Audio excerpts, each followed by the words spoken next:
Hi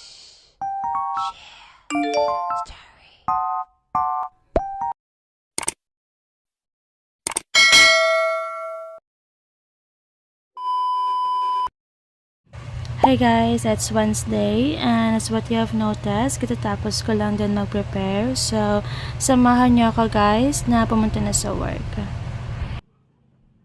So, yan guys, andito na ako sa work and for today's agenda, we will just have to encode all the sales and aside from that, we'll also check our passbook kung pumasok ba lahat ng sales and so far, wala pa naman tayong pick up sa Pandakan kasi sadly, nag-resign yung third party which is yung Pandakan so temporarily closed yung warehouse namin. So, now, yung source plant namin is nasa Tondo, Manila. So, wala pa kaming nakukuhang tracking so hindi pa kami masyadong busy as of now and actually we're trying our best na makahanap ng tracking kasi nga kailangan din kasi naman ng stocks kasi sobrang daming items na wala ng stock so talagang kailangan namin makahanap ng tracking. So anyway guys, that would be my agenda for today and dyan lang muna kayo kasi mag-work lang muna ako.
So, anyway guys, after work nga pala, in-invite ako ng partner ko na kumain sa labas. Kasi nga, today is payday niya. So, obviously, ito-treat niya ako mamaya after work. Kaso, yung out niya kasi is 10 p.m. pa. So, obviously, maghihintay tayo mamaya pag out niya. So, we're planning na sa Jollibee kami kakain mamaya. So, sobrang excited ako and at the same time, sobrang saya ko din. So, yan guys, is what you have noticed. Andito na kami sa Jollibee and we're planning nga pala na mag-take out na lang and then doon na lang namin kakainin sa bahay para at least magkaroon din kami ng quality time together. Kasi nga, yung out niya kasi is always 10 p.m. So, obviously, sobrang bihira lang din kami magkita and then magsama. So, today, we decided na doon na lang muna namin kainin sa bahay para at least magkaroon din kami ng quality time. So, anyway guys, dyan lang muna kayo and bibili lang din muna kami ng food namin.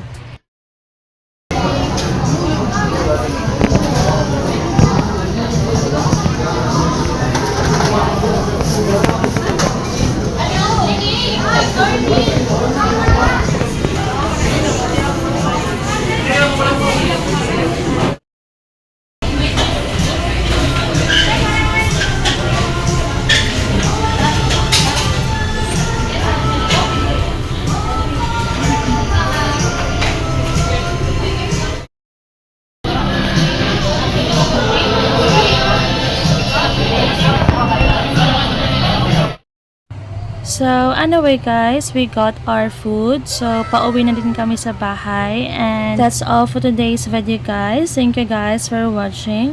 Please don't forget to subscribe my YouTube channel. Bye guys!